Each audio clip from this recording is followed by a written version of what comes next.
Okay, welcome back, everyone. Hope you enjoyed your little stretch. Our next speaker today, I'm very pleased to introduce Dr. Deborah Green. Deborah Green is the Greenberg Associate Professor of Hebrew Language and Literature at the University of Oregon. Her interests lie in the in the history, literature, and interpretation of Hebrew scriptures, particularly as they were adopted and interpreted by Jews from the Second Temple through the Byzantine periods. She has written extensively on the intersection of these texts among material and environmental culture, such as perfume, incense, balsam, burials, and gardens, the senses, and women. Dr. Green is the author of The Aroma of Righteousness and co-editor of 2 books, Commemorating the Dead and Scriptural Exegesis. Thank you for being with us here. My pleasure. Can you hear me okay? Yep. Good. Okay. So I am trying, there we go. Okay. Let's back up for just a second. Just have to get the hang of this newfangled slide thing. So, very interesting paper so far. I'm sorry that I didn't get to hear them in their entirety, but it's really nice to see so many people working on fragrance in these various religions. And one answer to somebody who was asking about Christianity and were practitioners of Islam deriving some of their scent practices from what was happening in churches at the time. Like we see with the Islamic literature that Adam just presented to us, Beatrice Cassot from the Sorbonne has just written a paper that I heard her deliver in March, where evidently also in churches, this idea of using perfume was going back and forth, or using incense was going back and forth in terms of those who said, yes, let's do it, and those who said, let's not. So I just wanted to comment on that. And without further ado, I'm going to focus on something that's much more quotidian today in how the rabbinic literature, although a lot of it is really just interpretation that has to do with focusing on biblical interpretation. In the course of that interpretation, it can give us really good insights into daily practices and ideas that the rabbis had about perfume, but specifically about balsam. And I might have hit this too hard again. Yes, I did. So I'm going to just quickly go through 2 interpretations, and then the third we'll focus on a little bit more. But one of these focuses on, in a very early piece of rabbinic literature in the Mishnah, there is reference to whether women are allowed to carry perfume or wear brooches with perfume on the Sabbath. And in the Mishnah, the problem with carrying things on the Sabbath is that you might end up carrying tools, and then you might end up doing work. So the rabbis, in order to strengthen this idea of not doing work, they say you really shouldn't be carrying things on the Sabbath outside of your house or outside of the sealed off sort of community. So the idea here is, well, can women carry these little teeny vials of perfume? And you can see in the top left, that's very, very small vial of perfume. It's about, 2.5, 3 centimeters. And then also from the Israel Antiquities Authority, this is on the right, this is a glass pendant, and some people suspect that there was a way, perhaps either with glass or clay pendants like this, to put oil, perfume inside. And then on the bottom we have a very small jar, and that would have been used for something like ointment.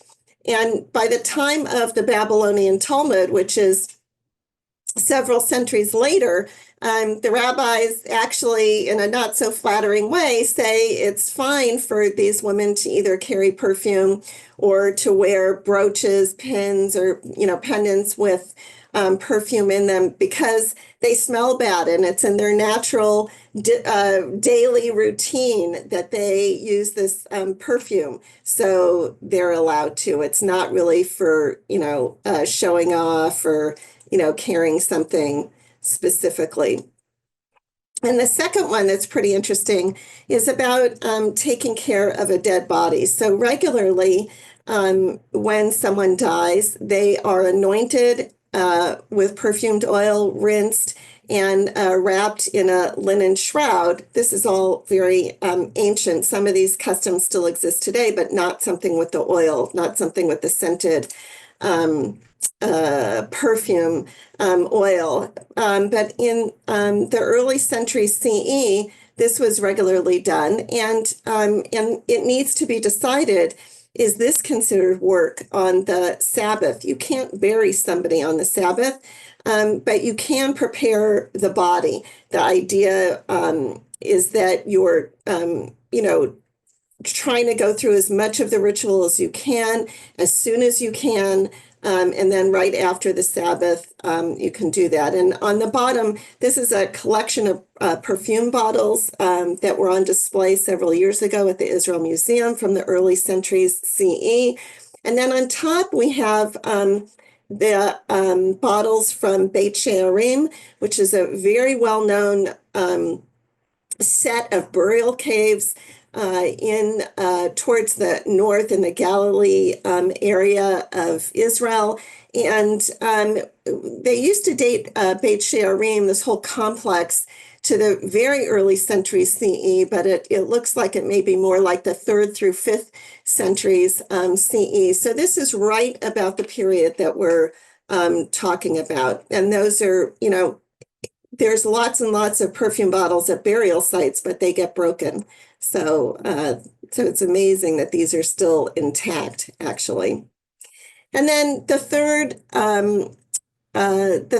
thing that we're going to focus on today, the third interpretation, is this idea of a parable, and that it's asking, to what can Abraham or a scholar be compared? And the answer is to a bottle filled with balsam. And balsam has a special representation that we'll talk about in a bit.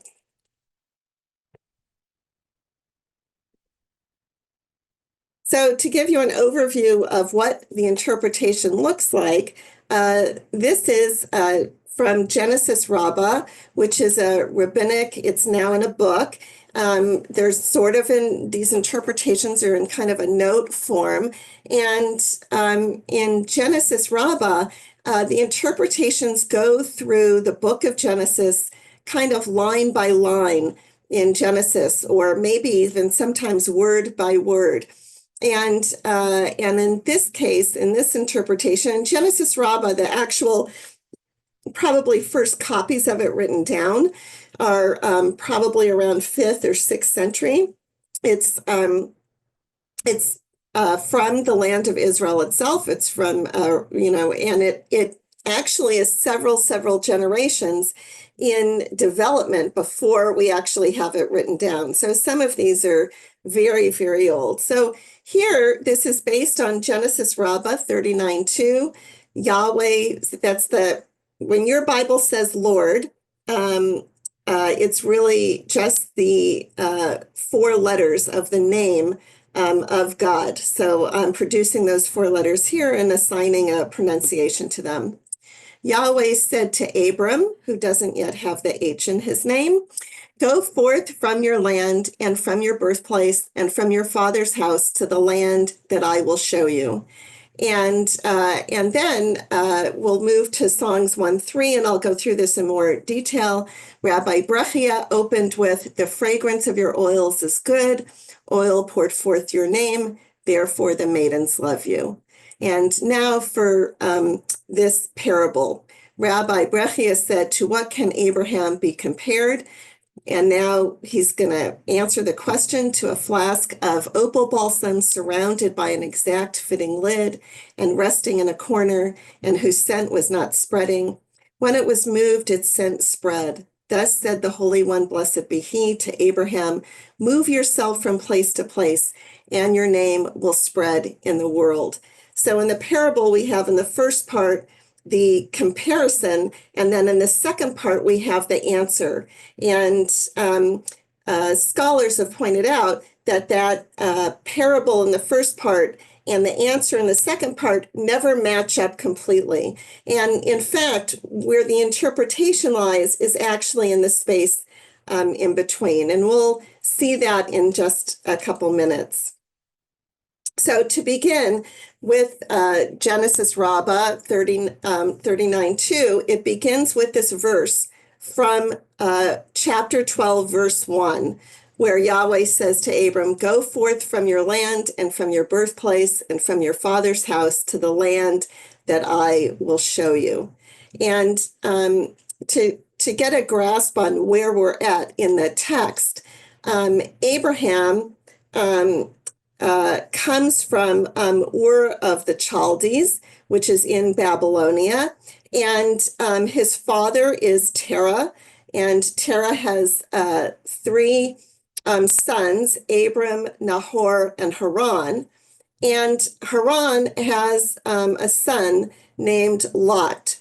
And here we find out in Genesis 11:26-31, Terah and Abram and Lot, not Nahor, but and Haran has died, passed away, but they travel up to Haran in the north and settle in the north in Haran.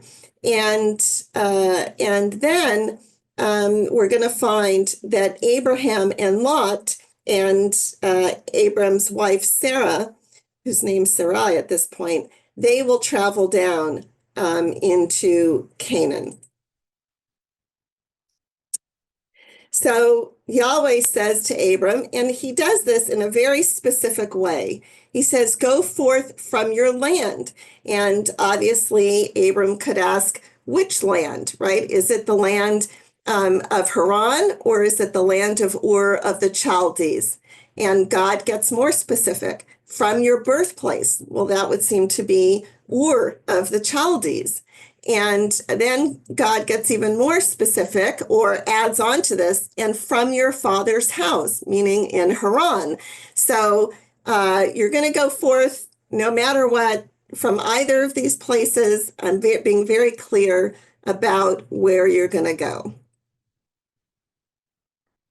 And part of this also in 12:1-3, God says, "I will make you a great nation, and I will make your name great, and it shall be a blessing." And here the meaning is, you will have lots of progeny. You will be well known, right? And so making the name great means that you have a lot of children. But this is going to be interpreted very differently by the rabbis when they get to their interpretation. And then in 12:3, God turns to this idea: "I will bless those who bless you and curse those that curse you. And all the families of the earth will be blessed by you." So it could also be blessed through you or through knowing you. But the rabbis will have a specific interpretation, which is going to be, and we're not going to focus on it today, but that interpretation goes in the direction of you're going to end up converting all these people into believing in God, in Yahweh. So when is this supposedly happening? I just got thrown out. No, we're still seeing you, Deborah. Okay. I just got thrown out of the picture. Okay, thank you. So what happens is that Abraham supposedly is living, making this trek into Canaan and doing all these things. If you ran a timeline, it would be around 1800 BCE.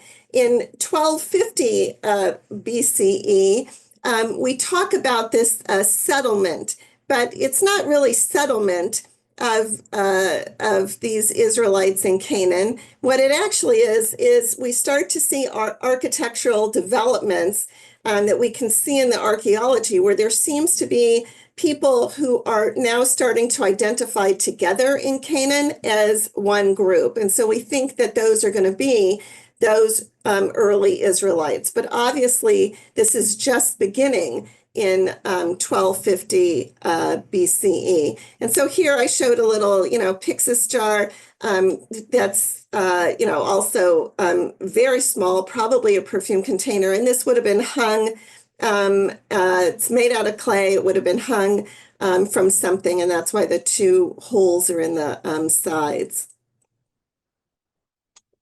So then Rabbi Brechia, when he starts this interpretation of Genesis 12:1, he doesn't go into the interpretation right away.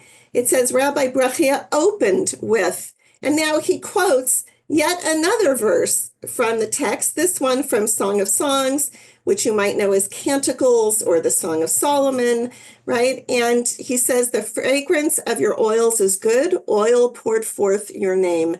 Therefore, the maidens love you. And this is, interpreted some ways to be about God and Israel, but in the actual poetry, right, it's about young male and female lovers who are in dialogue with each other. And then sometimes the female lover seems to be speaking to these other maidens, friends of hers that are there. So Rabbi Brechia opens with, right, and this means that he's starting some kind of talk, some kind of either sermon or some kind of standard interpretation that's happening, maybe in a synagogue setting, maybe in a school setting, for his other rabbinical students, but probably in a synagogue setting. And the thing about this that's interesting is that while we see in the history of what's happening, if we have settlement in about 1250 BCE, and we're in the Bronze Age, and the Iron Age begins in about 1150 BCE, we have a united kingdom around the 10th or the 9th century BCE that encompasses Israel, and that united kingdom will be called Israel. But within maybe around the 8th century even, the north will secede from the south, and the north is referred to then as Israel, and the south is referred to as Judah. In 722 BCE, the north, or Israel, falls to Sennacherib of Assyria. And while many of those people get dispersed, right, that's the program that Assyria uses when it takes over other areas. It disperses the population. It keeps people from rebelling and becoming renationalized. So there are a number of these Israelites who come down to Judah. King Hezekiah is king at the time, we think, and we know from looking at Jerusalem that King Hezekiah changes the architecture in Jerusalem in some very significant ways, probably in order to make room for these refugees, and also to be able to gain access to water during the siege that he thinks will probably happen as Assyria moves south to try and conquer Jerusalem.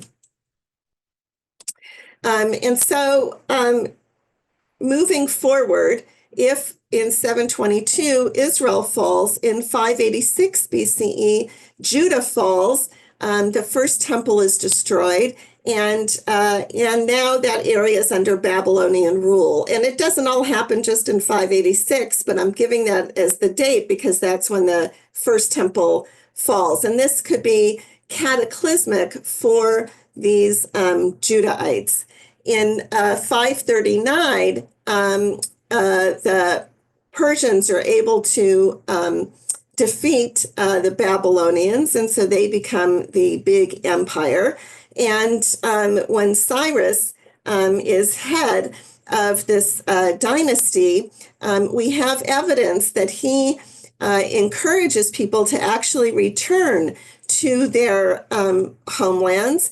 And we have the Cyrus cylinder, which doesn't mention these Judahites, but within the text itself, we actually get reference to this. And in fact, many of the Jews who had been exiled to Babylonia, they actually do return and they build a second temple. So I gave you some examples. I'm sorry that I couldn't actually get in all the words, that these are from the exhibit. But here we can see the first temple is destroyed. We have Persian rule. The Judeans start rebuilding their temple, which is eventually finished, right? And in 332 BCE, Alexander the Great conquers the entire southern Levant, and then he dies in 325. So he dies very soon afterwards. And it is during this Hellenistic period that we believe that Song of Songs derives from this Canticles book. So there's a lot of words that appear in Song of Songs that don't appear in other places. But we do believe that this actually dates to the Hellenistic period, which begins essentially after Alexander dies. And so when we're looking back at this again and moving into this interpretation, we have something that's very, very old in Genesis. And then we move to Song of Songs, which is in the Hellenistic period. And then we move to Rabbi Brechia's opening or parable, which now is in the Rabbinic period. So this is going to be sometime, between maybe 200 and 5th or 6th century CE. So we have Rabbi Brechia is living under Roman rule, or Genesis Rabbis created under Roman rule. And we move from the Hellenistic period, and I won't stay on this too long. For a while, these Judeans have self-rule. One of the leaders of the Hasmonean dynasty, mistakenly, I think, realizes later, he turns to Rome for help because there's some problems with gaining the throne. There's internecine battle going on between these Hasmonean rulers, and Pompey enters Jerusalem, and he becomes he turns this over to Rome, and now Rome appoints Herod to rule, and he's a client king for Rome. And so we end up with Herod's wonderful building projects and everything else. And one of the things that Herod is focused on, he has many palaces built. And one of these palaces, I need to watch the time here. Okay. One of these palaces is in Jericho. And here is the actual palace. It starts as a Hasmonean palace. And we believe that here is the palace. In this cutout, you can see it's very small. And what's behind this is what we think is a balsam plantation. And at the time that Herod is growing this balsam, and we suspect, because this is where we find the balsam bushes growing, at this time, balsam is considered the most luxurious spice, the most important spice to have in the Roman Empire. And Pliny actually describes that the fall of the Second Temple during the Great Revolt enables this Rome to have access to this spice without any problem or tariff. So this is just kind of what balsam looks like. This is what the shrub looks like. And in the rabbinic literature, there are so many names for this, and we're not always sure that they're talking about balsam necessarily, but in our midrash, in our interpretation, they definitely are. Sometimes we think it's a general term for perfume. And so we have this eventuality after Herod. There's a Jewish-Roman war, and the Second Temple is destroyed. And then in 132 to 135, these Jews rise up again against Rome and have a devastating war in that case. And so at the end of that war, Hadrian renames Jerusalem Aelia Capitolina before the war starts, and then this area will be called Syria Palestina, and no longer will Jews or Christians have access to Jerusalem. So again, the Mishnah, the earliest book of text, comes from about 200 CE. The Talmud, Yerushalmi, between the 4th and 5th century CE, and then the Talmud Bavli between the 5th and 6th century CE. So to give you an idea, this is just in Israel. It's not in Jerusalem, as Yerushalmi would indicate. And this Talmud is formed in Babylonia. There's a mass exodus starting around the 4th century from Israel to Babylonia for Jews, in light of many of the laws that the Christians are passing against the Jews. So can we go back to the first slide? Sorry.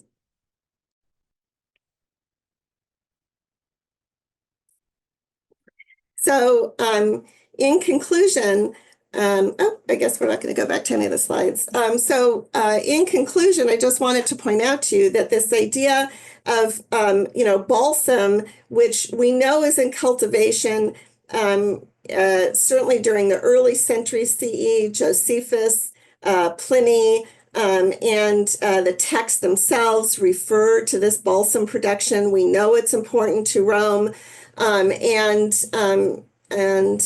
This works its way all the way through the 5th, 6th century, right, in this rabbinic literature, when we don't think the balsam is still in production there. And so very interestingly, we have these references. And if it had not been for glass and the ready use of glass, it is highly unlikely that Israel would have been able to produce balsam and ship it out in the quantities that it obviously did for the Roman Empire. Questions? All right, thank you so much, Deborah. Appreciate that talk. Yeah, we've got about 5 minutes for questions right now. I was wondering if you could say a little bit more about, I don't know if you can hear, that's our siren in Corning at noon, signaling noon. if you could talk a little bit more about the evidence from Jericho about that balsam plantation, about how do we know that that's what they're growing in that location? Do we have any indication of what quantities it's being produced at? Any of the glass finds associated with it, and so on. So we don't have glass finds associated with the balsam production itself. But we know that there's references in the literature that balsam is being grown. First of all, there's some balsam that we think is being grown very close to the Dead Sea. Some people have surmised that maybe Essenes were involved in that.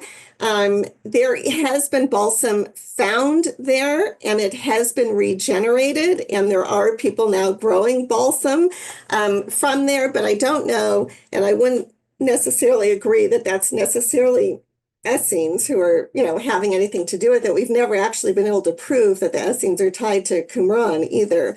But we do know that, yes, that the archaeology that's been done on the palace at Jericho by Catherine Gleason, yes, we know that there's a huge plantation back there because she can see in the land and what's planted there. The other interesting thing that's at that palace that was surprising was pots that were under the soil and had holes in them, so they're like regular pots. And Catherine surmises that perhaps these were also balsam plants. I don't really see that until we find something. But definitely the fact that Pliny and Josephus are both referring to balsam in this area, that this is where this production comes from. There is reference later, Rabbi Judah, the prince, or Rabbi Judah Hanasi, he's the patriarch for this area of the Galilee. But it's discussed that he's very wealthy, and there's reference to him having some kind of balsam orchard. Now, that's coming from a text that's coming from Babylonia long after he was alive. So I don't really know that there's any case in that, but I do think, yes, that there was obviously some big production of balsam happening. And if it wasn't happening by Herod, which I think it probably was, it was definitely happening in that Dead Sea, closer to that Dead Sea area. But that's really a region that goes together, Jericho and that. And I will say that Herod, if you get a chance to really look at the book that was produced on Jericho and the archaeology there, this palace is magnificent and the gardens are amazing. He practically changes the direction of a wadi in order to get water where he wants it. So I can't hear you, Catherine. You're on mute. Yeah, somehow I got muted. Sorry. So you don't necessarily talk too much about it in this particular talk, but I know you've done some other work on perfume and glass containers in burial contexts in this part of the world and time period. And that's a question that I get asked all the time about kind of how might we think, why do we find so many of these glass perfume jars in burial contexts? What are they doing there? What are they used for? Well, part of the reason I think we find a lot of them, even though a lot of them are still broken when we get to those burial sites, but if they're buried with somebody, that makes more sense that maybe they're not touched as much, ergo they last longer, as opposed to perfume bottles that are in regular use. So I think that's one reason. People have talked about there being some kind of ritual use for them. That doesn't seem to be the case. At least the rabbis who are talking about anointing bodies, they're talking about it happening, somewhere else before the burial, but it's possible that they re-anoint there. Other people talked about that it's because the smell is bad, and that doesn't make any logical sense to me, because these people have ready access to incense, and incense would be much better at covering some smell of somebody. And you're not there long. You're burying the body, or you're putting it in a koch, in a slot that, in this cave, and you're walking away from it for at least a year. And so I don't see where people don't hang out there. We do have evidence in other religions of people, eating with the dead and this and that, but we don't really see that. We're not finding a ton of food vessels. We find some, but not enough that I would say something's really happening there. So that's why I think there's so many there. Although even the ones when you look, they're mostly just broken, right? Because of grave robbers. But I do think that people are buried with the things that are important to them. People are buried with their combs, if they have a beautiful comb, and jewelry, which is all gone usually because of grave robbing. The Talmud actually discusses scribes being buried with their pens. So I think people are buried with the things that are important to them. And I think it's a way of honoring, the dead. I mean, my mother made sure that my grandfather was buried with his watch, Yeah.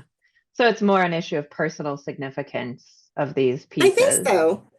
I think Yeah. so. Than any kind of ritual And it's or religious. honoring the Yeah. dead in a way, right? There's no law against putting anything in, or, with the person, right? So. Wonderful. Well, thank you again for being with us here today.